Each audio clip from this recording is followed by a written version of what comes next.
right, let's testify tonight. Oh God, you've done so much for me. I'm grateful and overwhelmed here at your feet. And I could stay here forever, Lord, but you call me to something more. And I hear you say that you have a plan to use every broken woman and man to display just how good you are. We are your living pieces of art. What good does it do to hide away when all of my scars are a picture of grace? All right. So I will testify of the power of God. I will tell the world of the hope I have found. For my body was broken, my heart was made whole, and that's too good to keep to myself. So I will testify of the power of God. Oh, do you believe so? Has he done it for anyone else? I said, has he done it for anyone else? 'Cause the God that I serve, he's always at work. Has he done it for anyone else? So come on and testify of the power of God. Come on and tell the world of the hope we have found. For our body was broken, our hearts were made whole, and that's too good to keep to yourself. Come on and testify of the power of God. This is my story, this is my song, praising my Savior all the day long. I'm gonna testify. Somebody testify your voice. This is my.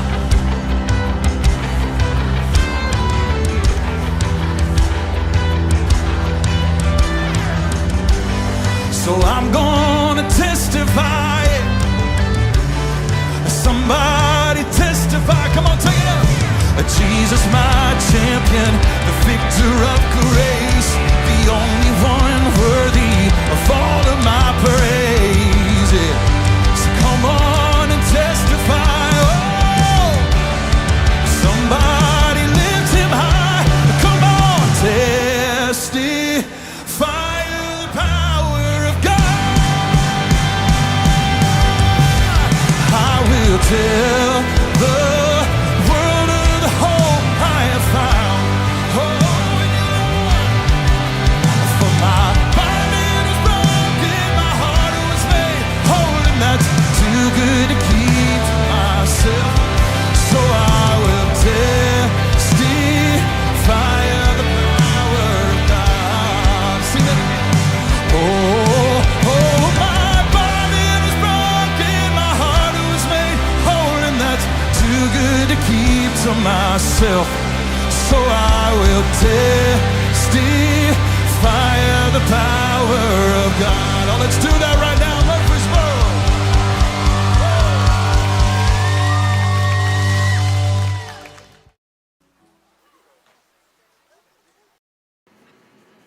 And hey, everybody, hope you're doing well. And so, yes, I click here. Okay.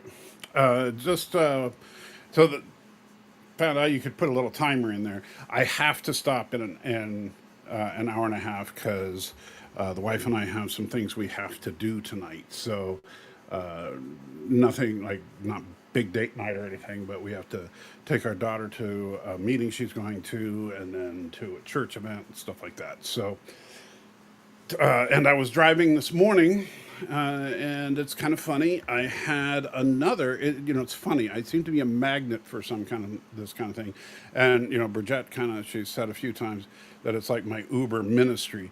But I had another person get in the Uber today, whose life was absolutely a wreck, and so glad I happened to get her. We were able to have a good heart-to-heart talk. But yeah, she's definitely a mess. And I was nice that when I dropped her off, she felt a little bit better. So, and hopefully she'll be coming to the Experience Community Church because she was looking for a church. But yeah, that's my day so far. Obviously, Moneypenny and Trustin are here. There's a few people lurking but haven't chatted yet, so we'll see who all is here as they drop in the chat. But welcome. I don't have a particular topic today, so that's why the name of the stream is what it is. So I'll leave it to you guys. What do you want to talk about? And we'll talk about it. Unless you want to talk about nothing, in which case I'll sit here and just stare at the camera for the next 1 hour, 28 minutes, and 3, 2, 1. But we'll see. So we'll give it a minute here. See if anybody's going to say something. Fodder Stomp says, "Hail Karoga." Well, I hate to tell you this, but Turtistan won. It's just a fact. And Miss Moneypenny says, "Hold." You want me to hold? You want you want me to put the live stream on hold? So just stop the. Okay, well wait.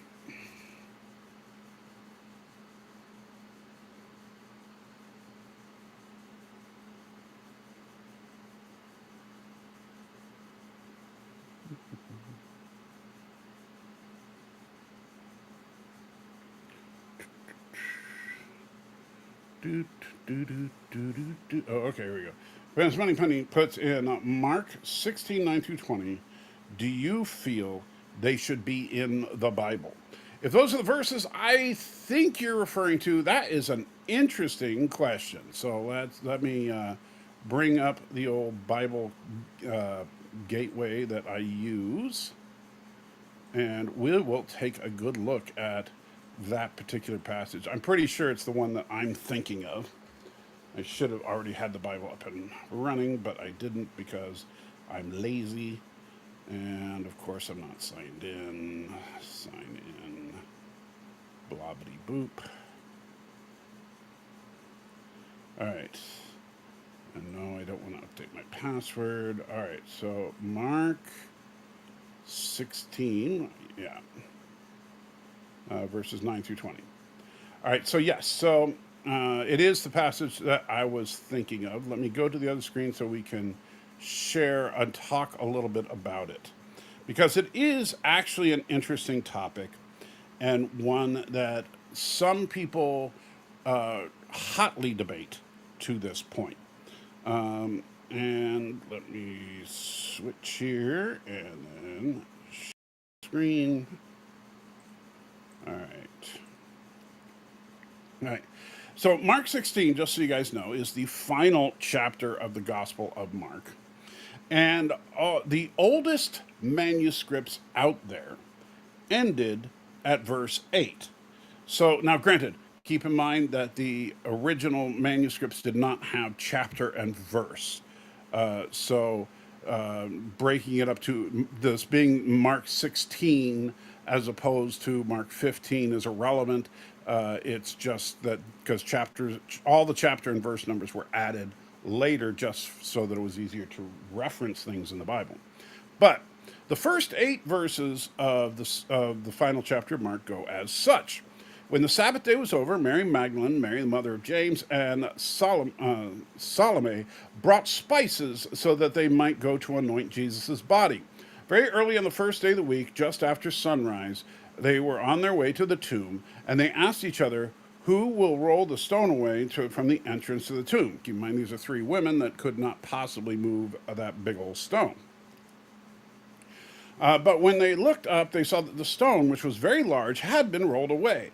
As they entered the tomb, they saw a young man dressed in a white robe sitting on the right side, and they were alarmed. Don't be alarmed, he said. You are looking for Jesus the Nazarene who was crucified. He is risen. He is not here. See the place where they laid him. Go tell his disciples and Peter, he is going ahead of you into Galilee. There you will see him just as he told you. Trembling and bewildered, the women went out and fled from the tomb. They said nothing to anyone because they were afraid. So, that is how it originally ended in all the oldest manuscripts that we have available. However, and this is one of the reasons like people will fight about what translation of the Bible is the most accurate, because the King James, when the King James was translated, we didn't have these older manuscripts that I'm talking about. And so they actually included what is the section that Miss Moneypenny is talking about, which is verses 9 through 20. There's some interesting things here. When Jesus rose early on the first day of the week, he appeared first to Mary Magdalene, out of whom he had driven 7 demons. She went and told those who had been with him and were mourning and weeping. When they heard that Jesus was alive and that she had seen him, they did not believe it. Afterward, Jesus appeared in different forms to 2 of them while they were walking in the country. These returned and reported it to the rest, but they did not believe them either. Later, Jesus appeared to the 11 as they were eating. He rebuked them for their lack of faith and their stubborn refusal to believe those who had seen him after he had risen. He said to them, "Go into all the world and preach the gospel to all creation. Whomever believes and is baptized will be saved, but whomever does not believe will be condemned. And these are the signs that will accompany those who believe in my name. They will drive out demons. They will speak in new tongues. They will pick up snakes with their hands, and they will drink deadly poison. It will not hurt them at all. They will place their hands on sick people, and they will get well." After the Lord Jesus had spoken to them, he was taken up into heaven, and he sat at the right hand of God. Then the disciples went out and preached everywhere, and the Lord worked with them and confirmed his word by the signs that accompanied it. All right. So, the interesting thing about this particular passage is that it seems a little odd, right? Number one, this is one of the few times that Jesus really speaks about condemning people for, as opposed to saving people, right? Because Jesus says over and over in the Gospels that he has not come to condemn, but rather to save those that are already condemned, because we're condemned because of our sin, and he's come to save us from our sin. But that's obviously not what he's talking about here. This is also a verse that some will use for a defense of baptismal regeneration, because this is the only time you will see baptism linked directly to salvation. But the problem is, is that it's kind of only halfway there, because it says he who believes and is baptized will be saved. So he's talking about how, you do have to be baptized. But then he says, he who does not believe will be condemned. He doesn't say, and he who is not baptized will be condemned. So that's a kind of a weak argument for baptismal regeneration, but it's an understandable one. But where it really gets kind of funky, and oh, by the way, this is also where the charismatic churches, and this is probably one of the reasons that the most of the Pentecostal churches and stuff are very, very into King James only. They'll say that any other translation of the Bible is, they're taking away from the Word of God because they left stuff out and stuff like that. And so if you're a King James onlyist, a big part of that is because what do the Pentecostal churches tend to teach? They tend to teach that you must speak in tongues in order to be saved. And the next thing he says is, there's signs that will accompany those who believe in my name. They will drive out demons, something you see all the time in the charismatic church. They will speak in new tongues, something you see all the time in the charismatic church. But then you get to snake handling and drinking deadly poison. Not very many churches do that. There are some snake handling churches out there, but they're fairly few and far in between. And most of them, the thing is that like they might pick up a rattlesnake or whatever, and even if the rattlesnake bites them, they might not show significant effects. But that's because these are people that have been basically bitten by rattlesnakes dozens of times and have built up an immunity to rattlesnake venom. However, one thing that I've gotten into it with some literalistic Christians about this, because they would argue, since the King James Version is the only version, that everything you see here is absolutely 100% literally true. If that's the case, then if you are a follower of Jesus, based on this definition, you should be able to go to your kitchen or bathroom or whatever, grab a big bottle of Drano, pour a glass, and drink it right there on camera and have no ill effects, right? That should be able to be done. You should be able to walk into a hospital and just start healing people, right? We're not talking about, Kenneth Copeland with his stupid, you can go up and talk to him if you've already been healed. I mean, you are, he should be able to walk into a hospital ward, a cancer ward, and just like lay hands on people and they all get better, if you're going to take a literalistic view of this passage. But this is what's interesting about this passage, and I tend to go with this particular interpretation on it, is that if you read I believe it's in the book of Acts, forgive me if I'm a little bit off, but I'm pretty sure it's in the book of Acts, you actually do have an incident where Paul did exactly that. Paul drank deadly poison and it had no effect on him. He was bitten by a snake and it had no effect on him. And so this is a description of what Paul did. So what many biblical scholars believe at this point is that verses 9 through 20 were not originally a part of the Gospel of Mark. However, at some point, some scribe got confused or something and started putting descriptions of, maybe these were like his note, because the way that scribes work is kind of like they'll break things down and put notes about what happens where and stuff like that. And the way that this reads, because notice it even reads very differently than the verses before, it seems almost like this is a quick Cliff Notes thing of what happened after Jesus' death. And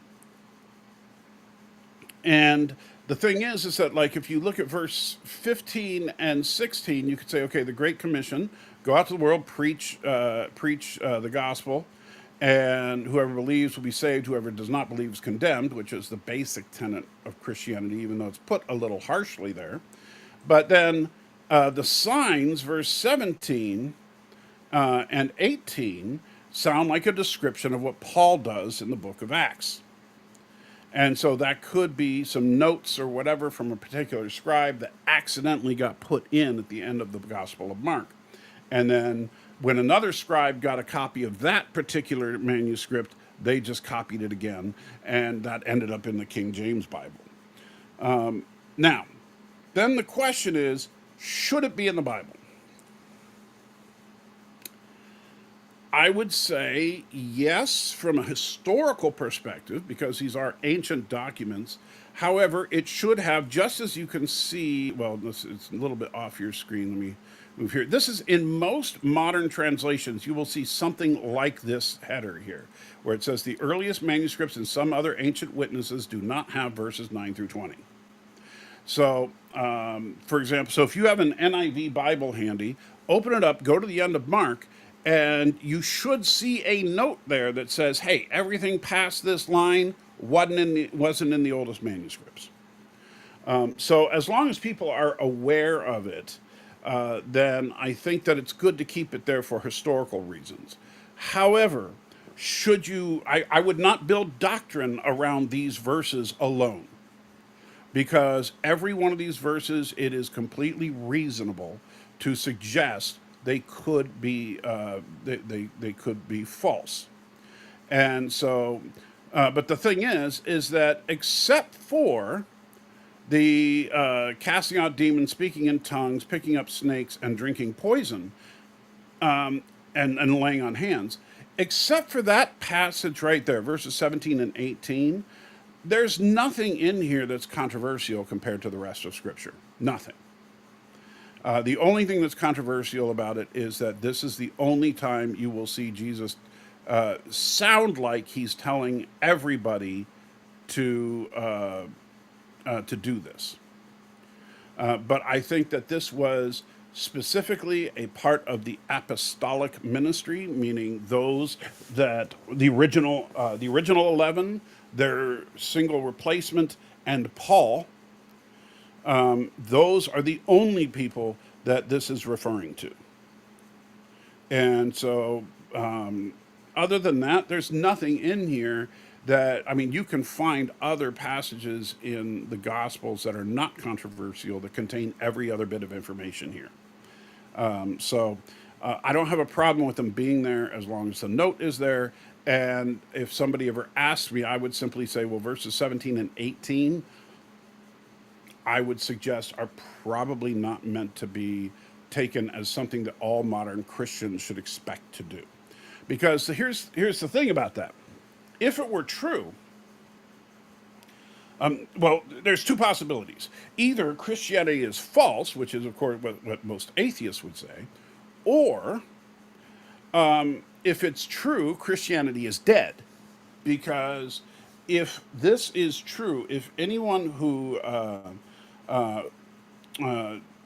if anybody who believes then in Jesus' name they can drive out demons, speak in tongues, pick up snakes, drink deadly poison, and heal people, if that's true, then why are there no documented cases of people running around just massively healing everybody that's hurt, right? And, you hear anecdotal things about, hey, I was at this one place at this one time where something happened, and I'm not going to argue about whether or not that's true, but if these two passages are true, if everybody who believes could do all this, then Christians would be going around, basically any true Christians, and I'm not saying, I do think most people who take the name of Christian aren't true Christians, but I think there are enough true Christians out there, I would say probably at least 1 million of us, that would be able to do this. And so why aren't they? So that's basically my long-winded take on all that, Miss Moneypenny. Thank you for bringing that up. That's actually one I've been meaning to talk about for some time. All right. Tristan says, hot up here today, 91 degrees up near the North Pole where you live. Oh, man, it's doomsday already. Let's see. My pastor read all the commentaries, and he just says, I don't know, but he preaches on it anyway. Well,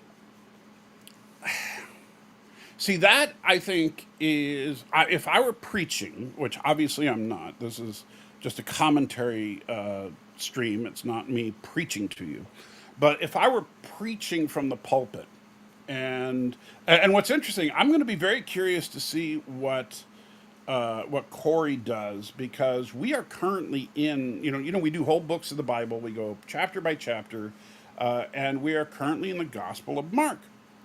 We just did chapter 9.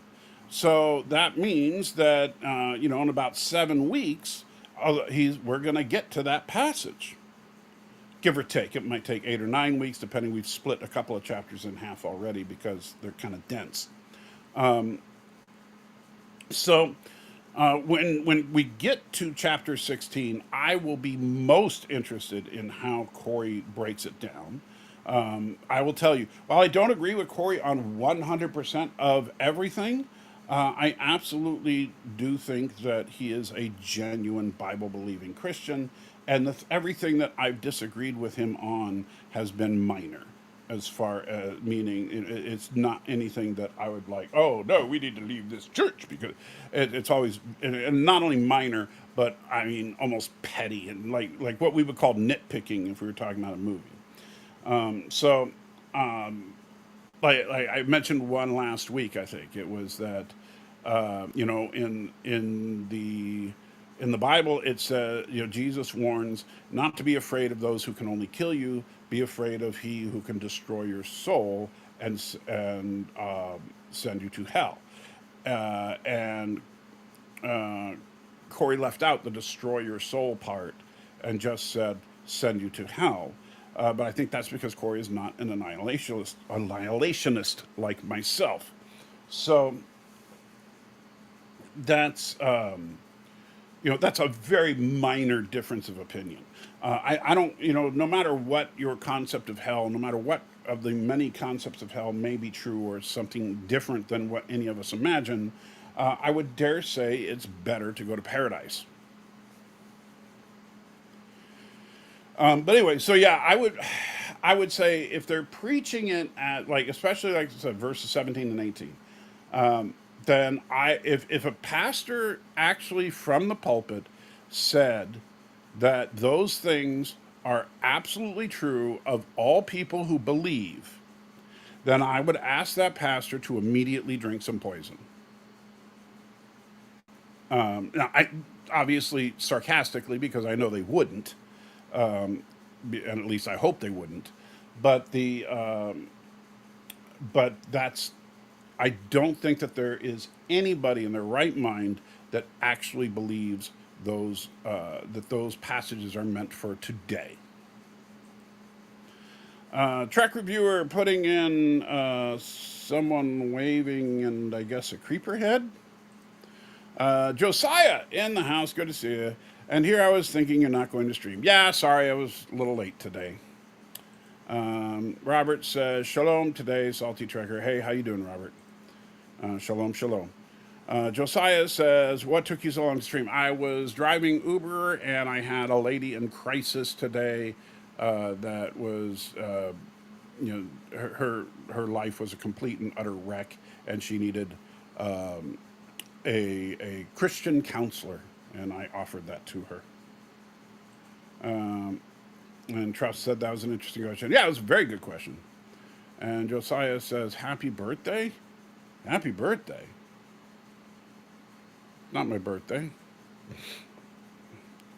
Pentecostal also, yeah, Pentecostal churches tend to be into signs and wonders, as they say.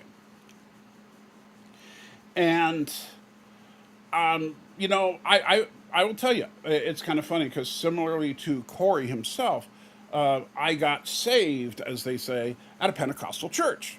And it was Assemblies of God specifically. And it's still, I mean, if I were back in Benicia, California, I would go to Lighthouse Covenant Fellowship because that's the church where we got saved. And I don't have any hard feelings towards the Pentecostal movement, generally speaking. However, if I had a chance to have a Pentecostal pastor on the show with me, like for example, Pastor Sam Huddleston, who is a guy who I have absolute total respect for. He was the pastor at the church where and when I got saved. Now I think he's retired, but I would love to talk to him about that passage and say, because and also challenge him about because I'll tell you, I know that for a fact that he knew some of the doctrines of his own church were wrong.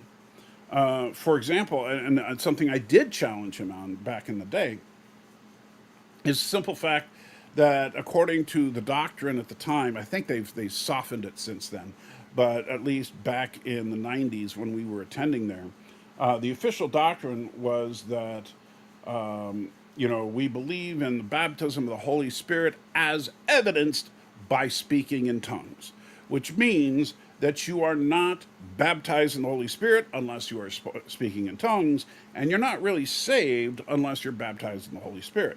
So, unless you're speaking in tongues, you ain't saved, right? And that, I think, is a horrifically bad doctrine. And I challenged Pastor Sam on that in a private meeting. I didn't make a big spectacle out of it or anything, but in a private meeting, I sat down and talked to him. And he said, well, you notice I never preach about that from the pulpit. And I said, yes, but when I saw that, I was concerned. And he said, well, let me tell you something. Do you know why we are an Assemblies of God church? And I said, no. He said, because they're the ones that were willing to pay for the building. And he says, the Bible is the final authority, not what the doctrine of the church is. And I had a lot of respect for him for saying that. And the thing is that while I can, I know that, he's not going to go out and say the church is wrong, it's blasphemy or whatever. But he's also, like I said, he's never gone out on the pulpit and affirmed that particular doctrine either. So I'm, I don't know if you might call it a lie, or you just might say, well, it's just something that he doesn't want to drag the church through the mud, whatever. But I say similarly, I've talked about Steve, the pastor of the International Church of Christ in Portland, Oregon, that he and I got into it over baptismal regeneration, which is a core foundational principle of their church.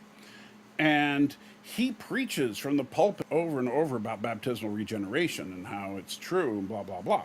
And after he and I had our many debates on the topic, and he may have changed back by now, I haven't talked to him in several years, but, he admitted to me in private that I was right, that baptismal regeneration is not really supported by Scripture based on our debates. And he said, however, he can't say that from the pulpit because it would cause too much division in the church. Now that I have a big problem with because he was actively promoting it and continued to actively promote it after that fact. So that to me is hypocrisy when you're teaching that something is true, knowing that it's false.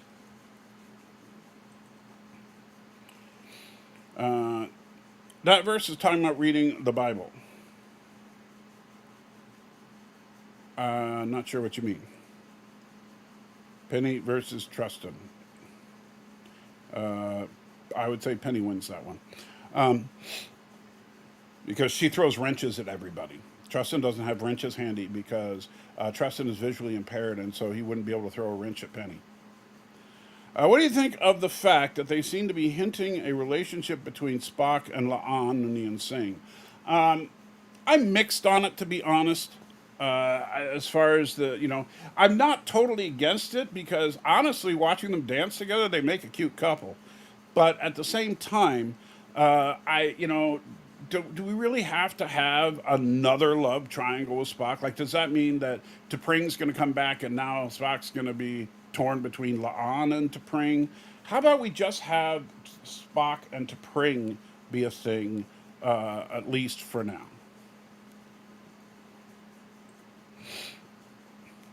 Who would win, Tashiar versus La'an? Oh, La'an in a heartbeat. Josiah says, blessing for those who hear what is heard. Revelation 1:3-22, 7. Does not come by human will. Blessing though for those who hear what is heard. And then you put Revelation 1 through, what is that? 1 verse 3 and 22 verse 7. Is that what you're saying? I'll check it out. I'm assuming that's what you're saying. So let's go to the book of Rev. God there in such, casual terms, I can call it that. So Revelation 1 verse 3 is, blessed is the one who reads aloud the words of this prophecy, and blessed are those who hear it and take to heart what is written in it, because the time is near. You know what's funny about that particular statement? Now, I know it's referring specifically to the prophecy of Revelation, but a lot of people extrapolate that out to the entire Bible. And this is something that, if you believe in Catholic or Orthodox doctrine, you would have to reject that, because it's suggesting that the written word that's in the Bible itself is priority, not opinions of people that come later. And let's see, and 22 verse 7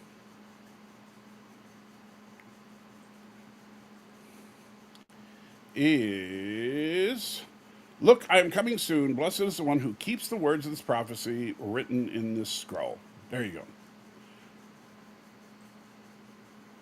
So, yes, there's a couple of references there to that. Swift minus one puts in a bunch. I think those are coffee cups. It's hard for me to see those emojis sometimes. I need better glasses.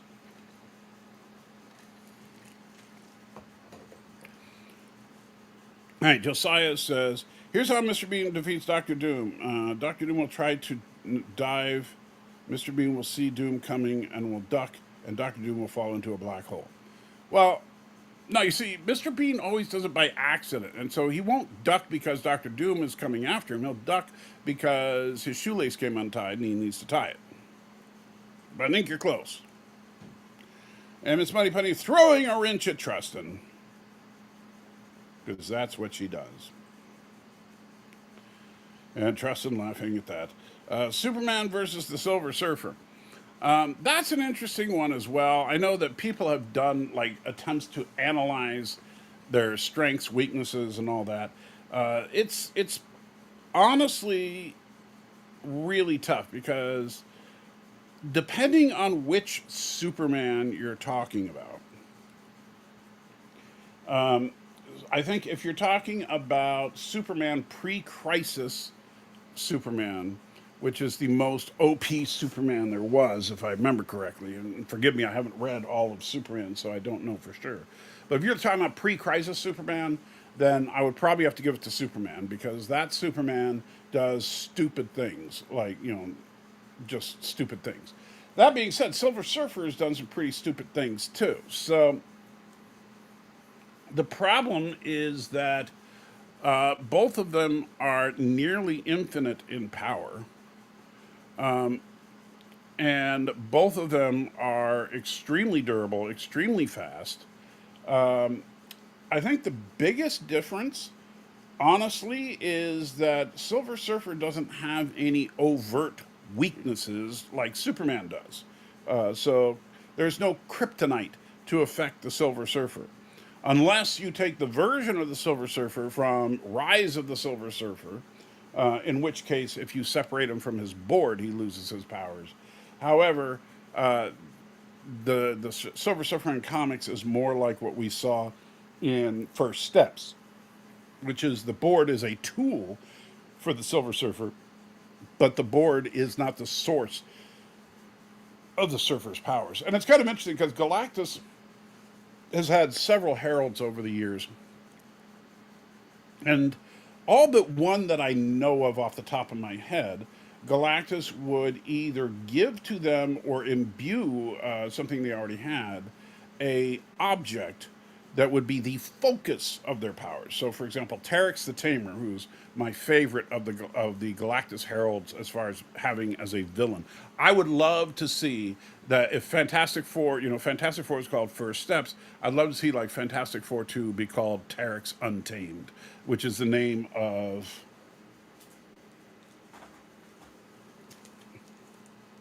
this comic book right here, and that's Terex in the middle, completely just obliterating the Fantastic Four, because all of Galactus's heralds are equally powerful. But Terex has a battle axe that he uses. Then you have Firelord, who uses a staff, and so on. So they all have these devices that are like focuses for their power. But it's more like, and this is the funny thing, because it's more like how they describe it in Thor Ragnarok, when Odin asks Thor if he's the god of hammers. because he's not. The hammer was just a way for Thor to focus his power. It was not the source of his power. Josiah says, if we ever go to other planets and meet aliens, we will have a religion that talks about God creating the life and the multiverse. If we ever go to other planets and meet aliens, some people argue that that means the Bible is patently false. Other people, like myself, will be, yeah, whatever. Bill doesn't talk about other planets. Let's see. Many people eat and drink poison on a daily basis, such as junk foods, high fructose corn syrup drinks. Okay, I'll give you that one, Robert, but they're not doing it as a demonstration of their love of the Lord for the most part. You know, eating a Big Mac is not a sign that you love Jesus.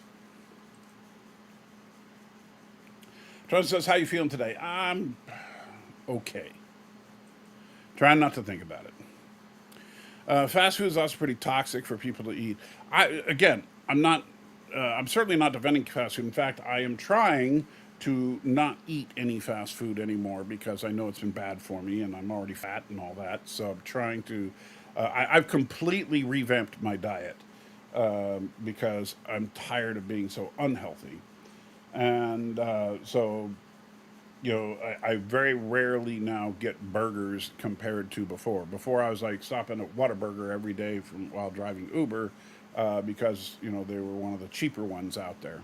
Whataburger Junior meal is pretty cheap, or I'd get the biggie bag over at Wendy's or whatever. But yeah, that stuff is horrible. The meat's processed meat, which is really bad. The bread is always made from bleached flour. It's American cheese. The vegetables are just oozing with pesticides. So yeah, there's nothing good basically about fast food burgers, but they sure taste good. The Guardian from Samurai Jack versus Black Panther from Marvel. What's your thing about the Guardian from Samurai Jack? Well, Black Panther, the thing is that Black Panther has that vibranium suit, and the way that they've done vibranium in the MCU, at least, because in the comic books, Black Panther's suit, at least originally, there was nothing special about it. It was just a black costume. But in the MCU, they made it vibranium. I would say that if it's Black Panther from the MCU where he has a vibranium, he wins. If it's Black Panther with just a regular suit, I think the Guardian wins. Captain Atom versus Hyperion from Marvel. Definitely Hyperion. Truston says, talking about being on the lookout for signs and wonders, just finished 1 Kings chapter 19, 11, and 12 tells us to listen for a gentle whisper. Yes, but listening for a gentle whisper is very different than, having your entire congregation babbling because they are supposedly speaking in tongues or, many other signs and wonders that the Pentecostal churches do. Again, I don't have a beef with the Pentecostal church, but I got to call a spade when it comes to that stuff. I do not disagree with the concept of speaking and praying in tongues, particularly praying in tongues. I absolutely don't disagree with that. I do it. However, I do not think that if you are forcing people to do it, like for example, Bridget told me about a friend of hers that basically faked it so that the other people in her church would believe she was saved. And that should never happen. Because Paul makes it very clear that there are many signs, or not many signs, but many gifts of the Spirit. And speaking of in tongues is the least of these. These forever chemicals are deadly for people also. I've been getting rid of all my Teflon pots and pans, going stainless steel and cast iron cookware. Yeah, that would be good, but you know what? I can't afford to do that, so I'm still eating that Teflon. Who would win, Major Kira versus La'an? La'an. Yeah, you have to keep in mind, Trek reviewer, La'an is at least from what we understand, She is descendant from the augments, and she could go toe to toe with Unachin Riley, which and Unachin Riley is known to be genetically modified. So I think La'an is probably, and we see Una like walking around, like when she carried Hemmer from the transporter room to sick bay, like he was nothing. Granted, it looked really bad as far as the dummy that they used of Hemmer, but you get the idea. She is stronger than a normal human, and La'an was able to fight her to a standstill. For the record, I can throw a wrench. The question is what I would hit. Yeah, well, that's what I mean. You can throw a wrench, but you ain't hitting anything. Who would win? Ruck, or oh, see, Rock from who Little Girls Are Made Of versus La'an. There, I think Rock would probably take that one.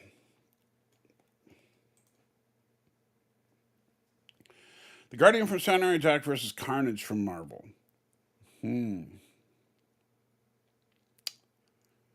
I'd have to rewatch stuff with the Guardian to tell you, but my gut says Carnage probably. Who wins? Barney Fife versus Brad Boimler. Well, that sounds like an interesting matchup, but it's really not, because here's the problem. For those of you that are, under the age of 75, Barney Fife is the deputy to the sheriff of Mayberry, who was played by Andy Griffin. And Barney Fife it was the only law enforcement in the city that actually carried a gun, because Mayberry is such a nice place to live that that even the sheriff doesn't need a gun. And he doesn't keep it loaded. He keeps a single bullet in his shirt pocket. Boimler, on the other hand, while kind of dumb in some ways, I wouldn't even say dumb. I'm trying to think of the right word. He's kind of socially awkward, put it that way. But he does understand Starfleet protocols. He knows how to use a phaser, and so assuming that that he was in with standard away team gear, and so he had access to a phaser, it's no contest. Now, if he did not have access to a phaser, then it would simply come down to hand combat. And while you might think, well, hey, Boimler is a younger guy, and so Barney Fife would have more experience. Have you seen Barney Fife? The man weighed like 80 pounds soaking wet. Boimler, on the other hand, if you saw Strange New Worlds, is not a tiny guy. So I think Boimler would absolutely. I mean, he's not big, but he's not like scrawny like Don Knotts was. Yeah, I got to give it to Boimler. So Taco Bell is out for you. Unfortunately, yes, I do love me some Taco Bell, but well, I mean, I would say this: all of the fast food plus, I think it's okay to eat that kind of stuff occasionally. I don't think it should be a part of your regular diet, right? So that's the important thing to me. Although I prefer real Mexican food anyway.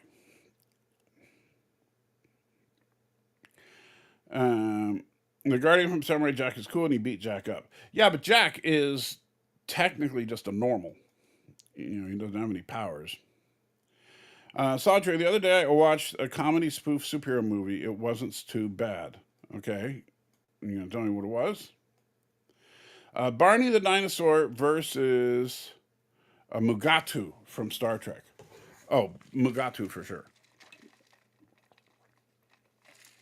And I would pay big bucks to watch it. Candyman versus Beetlejuice. Well, there's an interesting one. Well, Candyman, by the way, if you haven't seen the original Candyman, I think it's an absolutely such a tragic story. And it's, for those of you that don't know, it's the story of a guy who was a slave who was basically killed for, if I remember correctly, because he was in love with someone. But Candyman doesn't have a lot of quote unquote powers. He has a hook for a hand that he tends to use, and bees. He can control bees for some reason. I know there is a reason, but I can't remember what it is. And so, Beetlejuice, on the other hand, has the power of total instantaneous transformation into pretty much anything. And now both of them are technically dead, which means you can't really kill either of them. But in a straight up fight between the two, like who would win if the two of them were just confronting each other, I'm going to give it to Candyman. Because even though Beetlejuice's powers are technically much more formidable than Candyman's, I think that one bee stings Beetlejuice and he's running away.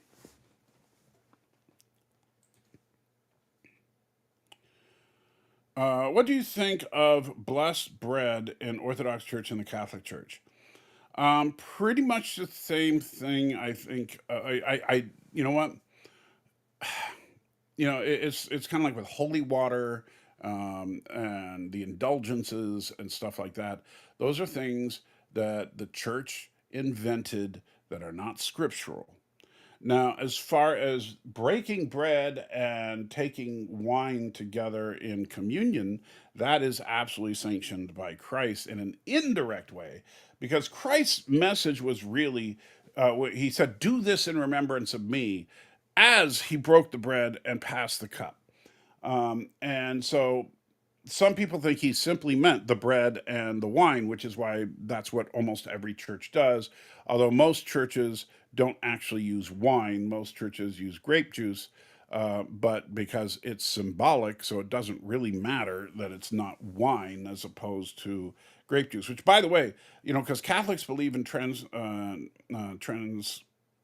god, transconfigure whatever it is, and I'm forgetting what it's called, but anyway, that the as you eat the bread and the wine, it literally becomes the body and blood of Christ as it enters into your digestive system, so that you are literally eating Jesus, which is kind of icky. But besides that, I would say that you then have a pretty significant problem if you allow your churches to serve grape juice.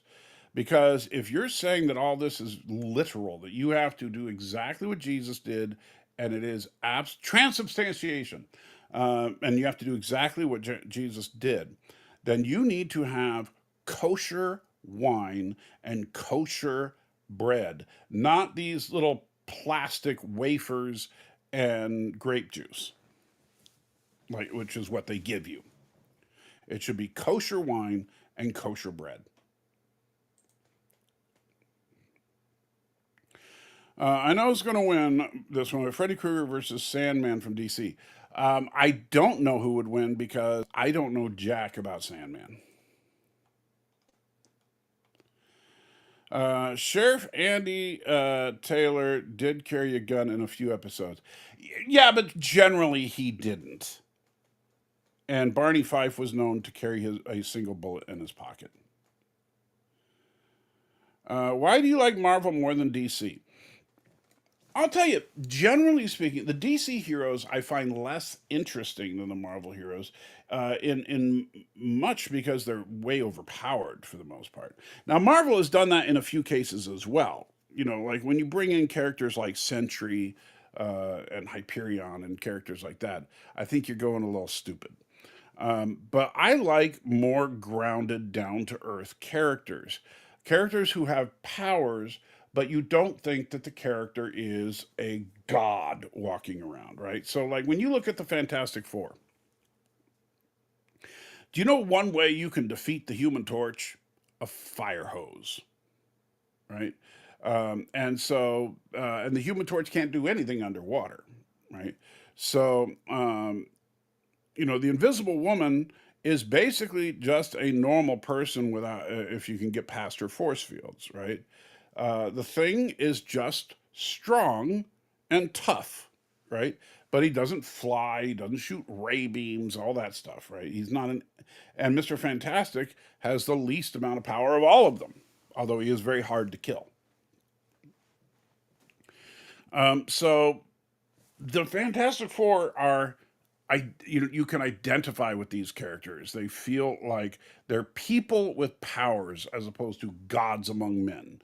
Because when you look at Superman and Green Lantern and Wonder Woman and Hawkman and even Aquaman and and Cyborg and all these characters, it's like you have to come up with something crazy to actually beat them at anything. Mr. Terrific, another example, right? So these guys are so ridiculously powerful that then you have to come up with villains that are so ridiculously powerful that it kind of takes. It's one thing to embrace the cheese of comic books, but it's another when it's like, okay, you have two cosmic powered beings and you have no sense of exactly how powerful any of them are because it doesn't seem like they have any limits. In fact, like you think about Green Lantern, the only limitation to Green Lantern's power ring is his will.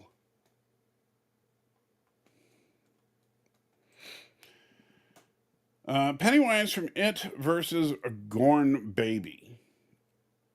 Strange New Worlds Gorn Baby. Well, I think Pennywise from It easily. Let's see. That was the name of that was the name of it. Superhero. It. Oh, when you said Robert, what did you say? Um. Oh, it was called Superhero Movie. Okay, I've heard of it. I haven't watched it. And it's basically a Spider-Man origin story, though he becomes a dragonfly instead, and Leslie Nielsen also as his version of Uncle Ben. I've seen a couple of clips from it, like when he uses the nail gun and on him, and he like catches the nail. And he's like, "Wow, how'd you do that?" And he's, "Oh, it's easy." And then he shoots his friend with the nail gun, goes through his hand. He's like, "No, doesn't seem like it."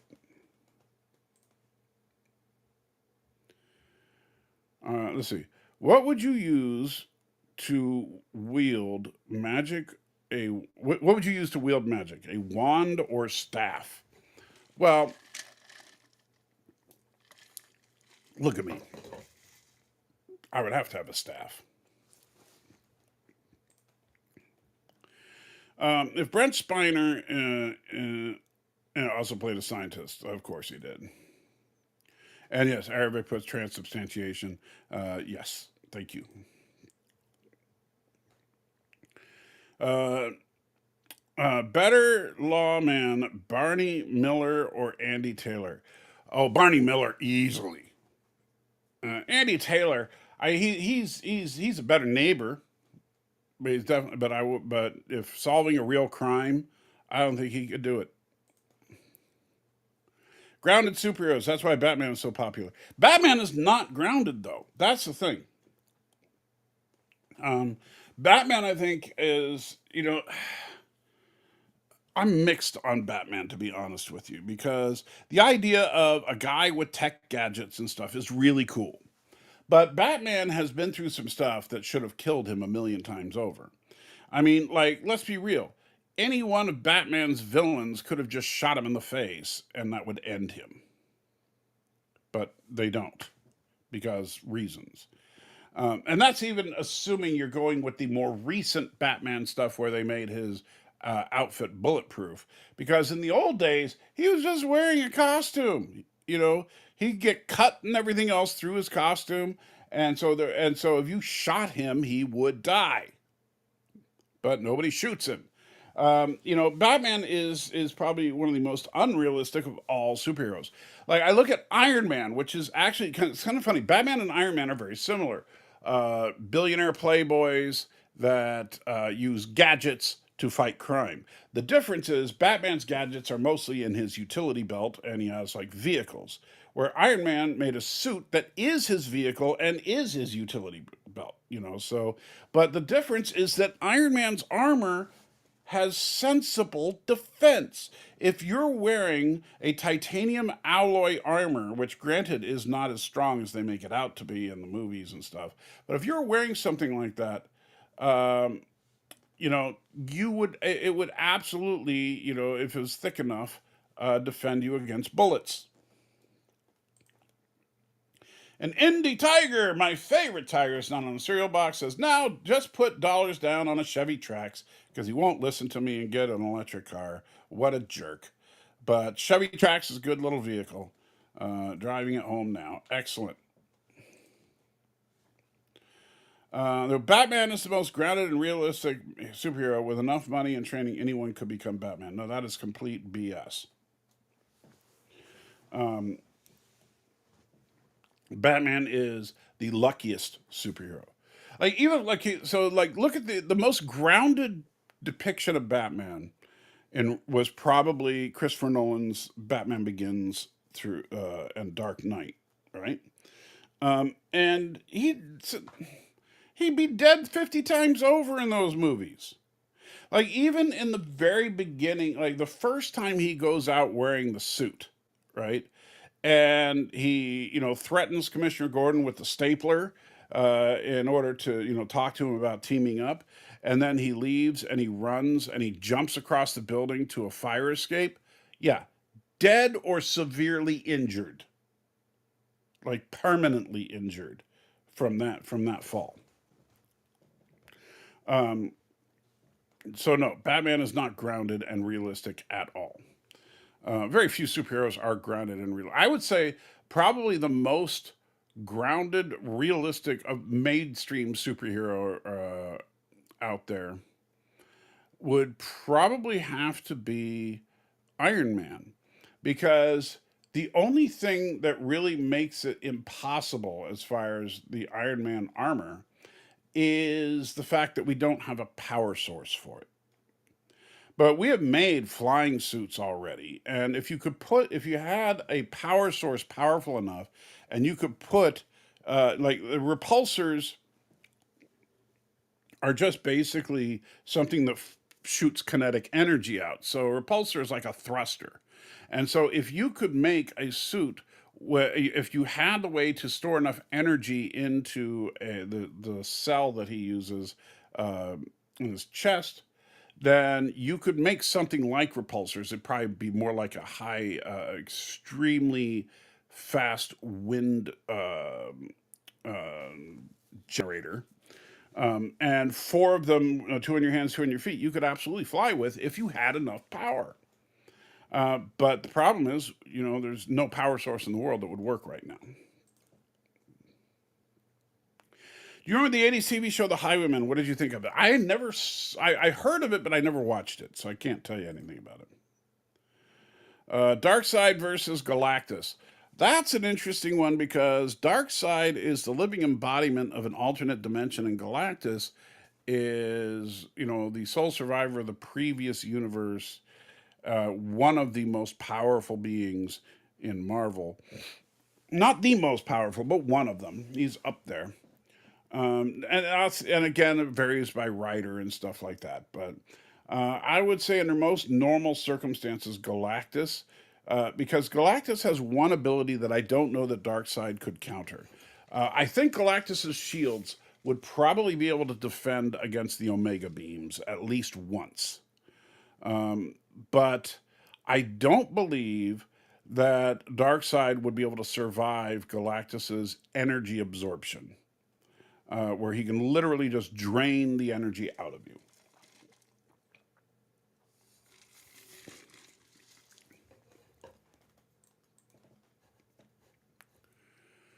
Better neighbor, Mr. Rogers or Andy Taylor? Oh, Mr. Rogers. Mr. Rogers is the man. Anti-Monitor versus Galactus. Now you're talking. I think in a one-on-one fight, Anti-Monitor versus Galactus, Anti-Monitor's antimatter wave would probably take out Galactus. Because keep in mind, he used it to take out multiple universes. And while Galactus may be a universal level being, He's not a trans universal level being like like the Living Tribunal, and so I would say that Anti Monitor probably wins that one. Sandman from DC is the one is one the Endless. I'm not sure what you're talking about there, but yeah, I know there's a series about him on Max, but I've never watched it and I've never read any of his comics. Perhaps Green Arrow and Hawkeye instead of Batman then being the most grounded. No, because both Green Arrow and Hawkeye, I mean, I would say this. If they weren't so ridiculously good with their archery, I mean, because no, look, you can set up a computer to fire an arrow and it's not as precise as they are, right? They can hit a fly from 1,000 yards away. So and their trick arrows are kind of over the top. Like, because it's like if you watch the Hawkeye series, don't get me wrong, I enjoyed the Hawkeye series on Disney Plus. If you haven't watched it, you should. But he has arrows that have pin particles in them. He has arrows that have a ridiculous amount of explosives in them. He has arrows that will release a foam that traps people. He has all these trick arrows are completely over the top and completely ridiculous. Let's see. Do know who most advanced alien race is in fiction? I don't know. I don't worry about who's the most advanced because I worry about are the stories any good. Bob the Builder versus Fix It Felix. Well, Bob the Builder, obviously, because he's got the better motto. Pennywise versus the Joker? Joker has no powers, dude. Pennywise would eat him for breakfast, quite literally. The Orthodox Church gives out real bread during Mass. That's fine. The Catholic Church doesn't. The Catholic Church does wafers, much like most Protestant churches. Now, and although I'm curious, does the Orthodox Church serve kosher wine? And is the bread they serve kosher? I'm not saying just unleavened. Is it kosher? Because if you're going to be a literalist about it, then it needs to be kosher. And Josiah agrees with me that it would be Pennywise. Yeah. And again, I talking about the Orthodox Church. I don't hate the Orthodox Church. I know it sounds like I do sometimes. I personally, I know there are plenty of people that go to the Orthodox Church that are good, honest Christians. They're trying to follow Christ the best that they can. And I would have no problem breaking bread with those people. However, I think the church has got some pretty messed up doctrines. Just like when I talked about the Assemblies of God doctrine about speaking in tongues. I think that's messed up. But do I think everybody that goes to Assemblies of God churches are heretics? Not at all. That's where I got saved, like I said. So that's where I was baptized. So I absolutely have no problem with the people of those churches. I have a problem with bad doctrine. And, most churches that have a lot of doctrine have bad doctrine. At least some. Don't know what kind of wine they give out. Well, it'd be worth asking.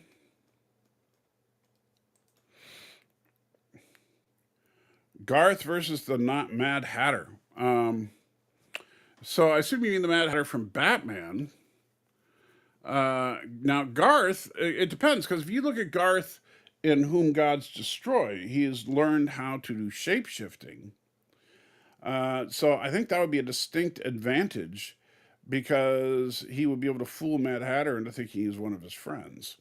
So I think, as far as hand to hand combat, we haven't really seen either one of them do much, but we know that Garth was a Starship fleet commander. And Starship commanders in the Federation are given extensive hand-to-hand combat training. So the Mad Hatter, we've never seen really do anything much, but I think slap somebody. But as far as we know, he has no formal combat training. So I think I would have to give that one to Garth. All right, and I'm actually caught up with 24 minutes and 38, 37, 36 seconds to spare. Amazing. I don't know if that's ever happened. Ghost Rider versus Freddy Krueger. See, now you're talking about how would they even fight? I mean, like, are they fighting in, Blaze's dreams, or are they fight, or did somehow Freddy come to the physical plane? And so I would say whoever has home court advantage. And Josiah's saying bye, so I guess that means Josiah's leaving. So somebody else is going to have to ask the next question. Besides that, give me something other than verses. Miss Moneypenny gave an actually really interesting question earlier, and now you guys are like, this versus that, this versus that, this versus that. I want some interesting. Although Indie Tiger would win pretty much any of those fights because he's an indie tiger, not just a regular tiger. So now all of a sudden everybody's going to shut up? Really? I mean, that's fine. I can stop a little early if you want. Truck reviewer is leaving as well. And Miss Moneypenny, on Strange New Worlds, yes. You should have just asked the whole question, because now I'm going to be waiting for your next comment to pop up.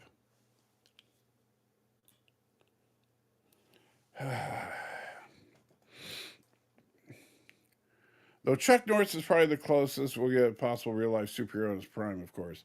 Well, I would say Bruce Lee more than Chuck Norris. Bruce Lee was amazing. Like, if you've ever seen Bruce Lee going at full speed, it's insane. Like, he was impressive in the movies, but he was purposely going slow.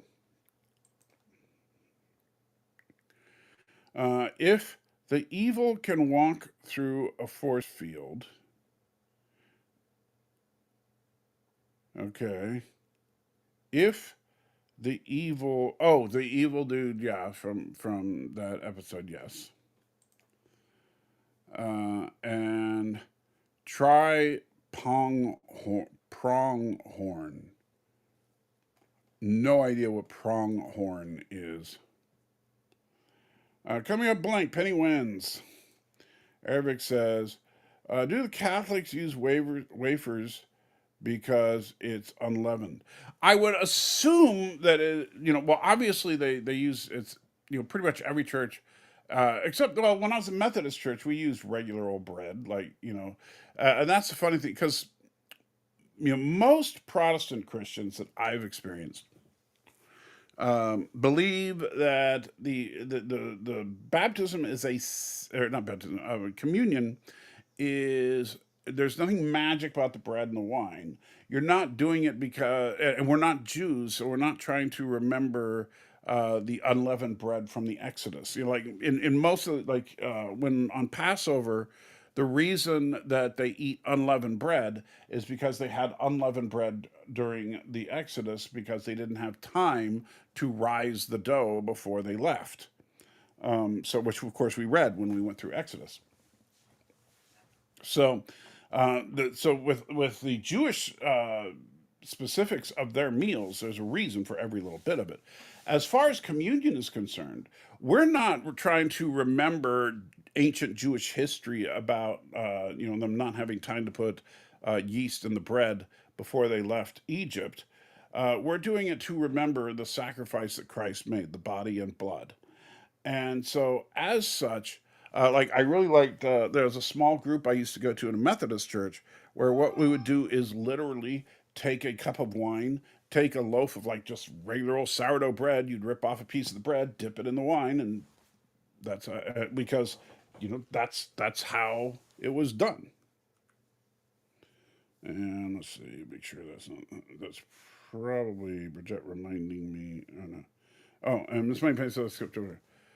No, I didn't skip your question. You said, if the evil can walk through a force field, ... Like, there's more to the question than that. Oh, and then, okay, so there's more down there. I'll get to that in just a second. I didn't skip it. You just waited a long time before. That's why I said just write the whole thing in one comment. I think that'll fit in one comment. But we'll get to that in just a second. I got to go in order, or else I will miss something, and I feel terrible about it. Okay, so you believe it's going to get out of the transporter buffer because it could walk through a force field. I do not, because keep in mind that in a transporter buffer, you have no sense of self, no sense of time, no consciousness whatsoever. It's like, so for example, if you look at an episode like Relics, where Scotty managed to save himself in a transporter buffer for like 80 odd years, right? So during that 80 years, excuse me, whole lot, well, it's actually more like 70 years, but during that time, a whole lot of Federation history happened. Obviously, technology improved. The Galaxy class starship was invented. Blah blah blah. But to Scotty, it was just instantaneous, right? So the creature that they put into a transporter buffer, and same thing by the way with Mbanga's daughter. If you look at season 1 with her, is that he as she had a diagnosis where she only had like 6 weeks to live or whatever it is, and so he puts her in the buffer, and every once in a while, because he has to reset the buffer every few days because these aren't advanced transporter buffers like we have in next gen, and we don't have Scotty around to do a miracle like he did on the Genolan. But the if so he has to reset the buffer every few days, and so what he would, but to his daughter, no time had passed. But that's why he would only keep her out for a few minutes at a time, so that the 6 weeks diagnosis that she has would last as long as he needed it to last to find a treatment. And Eric says unleavened. Well, all unleavened means is without yeast. And so those wafers generally have no risen dough in them, so I would say that they're unleavened. But that doesn't make them kosher. And that's why I say if you are a literalist, then and I know that there's at least a couple of people out there that feel this way. You should still be following all 614 or whatever commandments. However, nobody does. And you should be doing animal sacrifices, which we're going through what they are. I'm going to talk about the meaning of them a little bit in the, I don't know about this week, but probably next week. A reading online man has so many different black belts. Reading online man, he has so many different black belts and so forth. Are you talking about Chuck Norris? Yeah, Chuck Norris was an impressive martial artist, don't get me wrong. But even Chuck Norris would acknowledge that Bruce Lee was the master. I think Mr. Bean could defeat Superman, but doesn't think Mr. Bean can defeat Fat Albert. So AI, forget that Mr. Bean has uncanny luck. Pronghorn is an animal. I've never heard of a pronghorn. From what I understand, for the Batman crossover with Green Hornet, Burt Ward and Bruce Lee worked out their fight scene, and they lived next to each other at the time. I don't know the truth to that, but yeah, but the fights in the Green Hornet were very, very toned down. I mean, if you want to see Bruce, like watch Bruce Lee in a movie like Enter the Dragon, to get an idea of what about half speed is for him. And Wesley Curry II puts a period in there. And then says, Omni barcoded. No idea what you're talking about. Look who it is, Wesley, yes. And then branded by handheld laser printers at the doors, every food outlet in the USA, the Omni barcode shall be made law upon you all by one of the 10 horns of Satan, Trump. So you're saying that Trump is one of the 10 horns of Satan, And it's funny because barcodes were supposed to be the mark of the beast back in the was it the 70s or the early 80s when they first came out. Funny how that didn't happen. And then credit cards were going to be the mark of the beast, and of course debit cards were going to be the mark of the beast. You know, I think that you people are looking too much for these literalistic ideas when I think the mark of the beast is your heart that you've given your heart to whatever it is. And you might even say like, and now as far as you have to have it to do commerce, well maybe you have to pledge like if you had to go into like if it was law for example that every time you go into a store you had to say the president is God or something in order to buy something, I wouldn't be able to buy anything. But when Barkley was in the transporter beam, he could see and feel something hit him. Yes, but being in the transporter beam and being in the transporter buffer are two different things. Omni barcode shall be branded on either right hand or right wrist or forearms of the beasts whom choose to follow money and Satan and not Jesus. Um,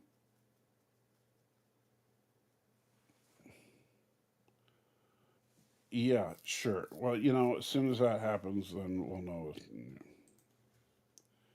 And then it says $32,523. Yeah, dude, don't know what you're talking about. I came up with a kid's character with universal powers. It's Franklin Richards, I guess. Chuck Norris is also a professing Christian. Yes, I've heard that. I don't know how true it is, but because I've never met the guy. But good for him if he is.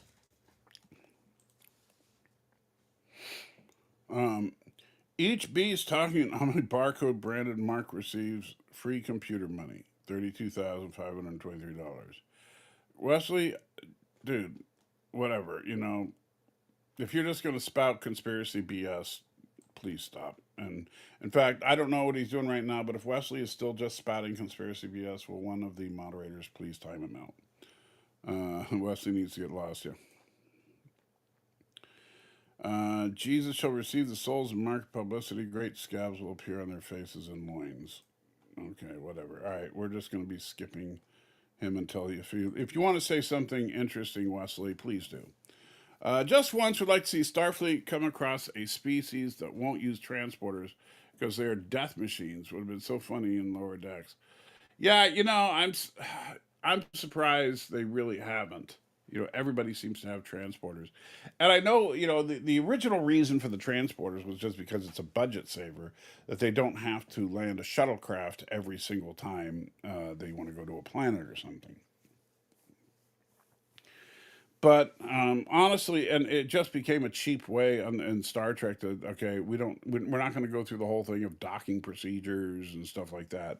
We're just going to beam over. Oops, didn't mean to click on that. Sorry. Let's see anything else that's not from Wesley. Let's see. Star Trek reviewer puts. How do you put in a blank comment? I don't even know how you do that. And Josiah says, "Thank you. Get rid of Wesley. Who got rid of him? Yeah, whoever got rid of him. Thank you, because that was getting annoying." Um, and that is a splendid example of how not to approach theology, um, because none of what he's talking about is, of course, in the Bible. There's nothing about the mark of the beast or any of that mentions barcodes. Um, yes, it says that you'll have the mark of the beast on your hand or your head, um, and different people have interpreted that in different ways. Uh, like some people think that it says that because in your hand would be symbolic of and in what you do, and in your head would be symbolic of what you think. And so The mark of the beast would be that if either your thoughts or your actions end up supporting Antichrist, that would be the mark of the beast. I've always wanted to say, shut up, Wesley. And Josiah says, I guess that's it. Well, we still have 9 minutes and 25 seconds if anybody has anything else they want to bring up. For 9 minutes and 20 seconds. 9 minutes and 15 seconds. Anybody? 9 minutes and 7 seconds. 9 minutes. Mark? I wonder why they say Mark. And there's Wesley again. Oh, Wes. Shut up, Wesley.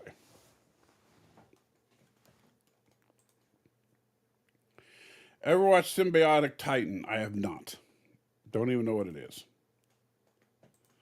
Let's see. If you had to put the TNG bridge crew on the TOS bridge, where would they all be sitting? Well, good question.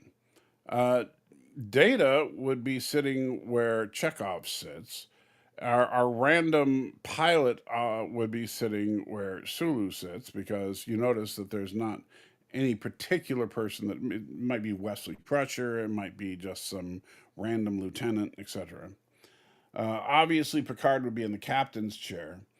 As far as the first officer is concerned, if the first officer is not also the science officer, like in the case of Spock, the first officer would most likely not be on the bridge at the same time as the captain, because the first officer's job would be to run the ship when the captain is not available.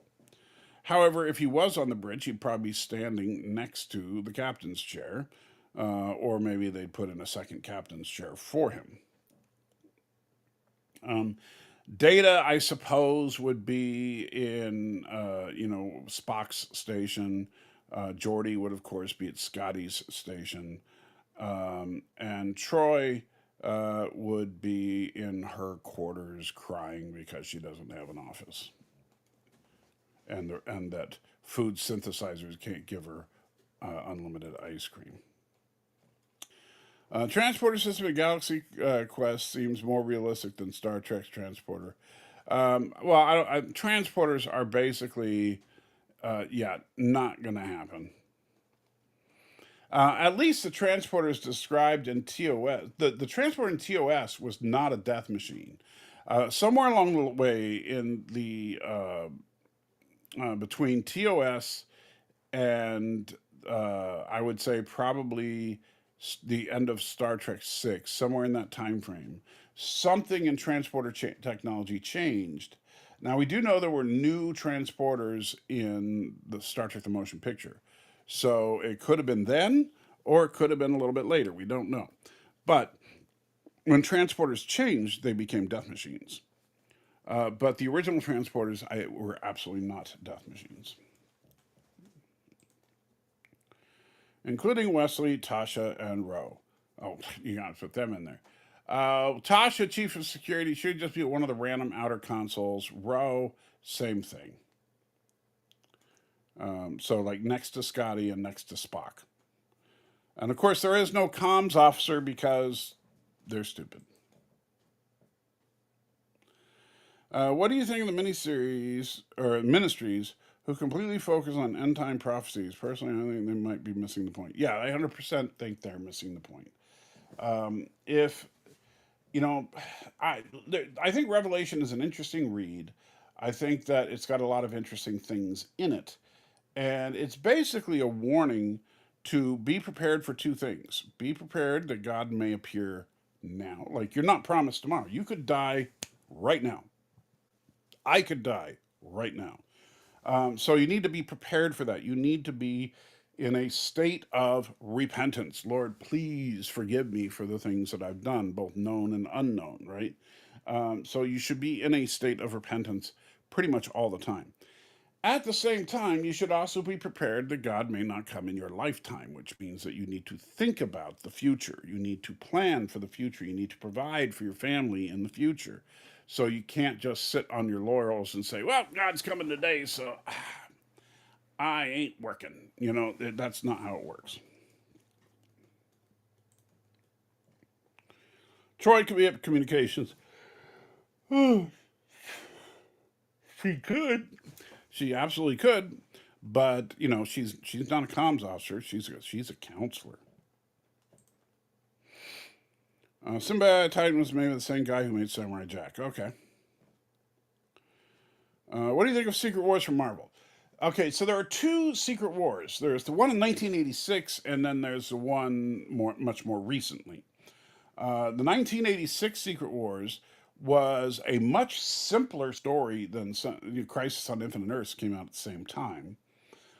Secret Wars was a much simpler story. Basically, these giant buildings just showed up all over the world, and as people entered the buildings disappeared. As superheroes basically entered the building. They were superhero flypapers, all they were. And so as the superheroes went into the buildings, all of a sudden they were teleported to a makeshift planet called Battle World, and they were forced to fight the gathered together team of superheroes, which was basically the Avengers, the X-Men, the Fantastic Four, and a couple of indies, as well as Magneto was put in the hero section. And then you had a bunch of random villains, which included Doctor Doom and Kang and Doc Ock and the Wrecking Crew and stuff. So, and Galactus. And so in in that one, I thought it was a lot of fun. It was a simple story, and I thought it was awesome. Then you have the multiversal story, which is probably what Avengers Secret Wars, the movie, is going to be based on, which is that incursions are destroying various universes because Doctor Doom has decided to reshape the universe. He usurped the power of the Beyonders and he reshapes the universe in such a way that everybody basically worships him. And but he breaks down the multiverse and creates his own version of Battle World. And on his version of Battle World, like all the Thors are there, right? And they form the Thor Corps. And the Thor Corps includes like Frog Thor and Jane Foster Thor and regular Thor and Beta Ray Bill and all that. So um, which I think would be cool to see on screen. But honestly, as a story in the comics, it never really grabbed me.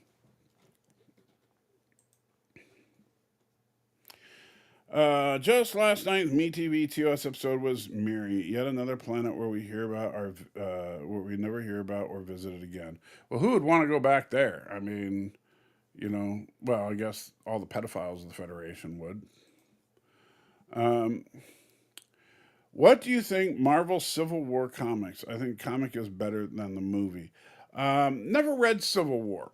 That was after I stopped collecting. I stopped collecting in the around 1990. I stopped collecting seriously, and the only comic book that I have any significant issues of after 1990 is Fantastic Four. And even those I haven't really read, I just have them for the sake of completion. Data at Science, Troy at Communications, Worf stationed at the door, Wesley. Well, yeah, you could have Worf and Roe standing at the door. I forgot that you during times of red alert, you would have two security guys at the door. Um, let's see, Wesley and Roe at the helm / navigation. O'Brien engineering. No, navigation station would be. Well, it depends. It was more often than not, wasn't it? Data, but there's a bunch of ways you could do it, but the stupid thing about it is that in next gen, all the characters are just interchangeable. You know, that's my biggest beef with that show, is that you have like Troy and Riker and Data and Geordi and Worf and all these different characters, but they all think exactly the same. Whoa, Josiah, it's 3, 2, 1. We are out of time, but we'll. Oh wow, that actually beat. Funny that Alex didn't show up. He could have beat up Wesley for us. Yeah, too bad, but it happens sometimes. And Trek Reviewer says, and LaForge and Crusher would be there as well. Yeah, LaForge would be at Scotty's station. Dr. Crusher, just like McCoy, would just be standing behind the captain's chair. And Miss Moneypenny says later, and that's how we will end it.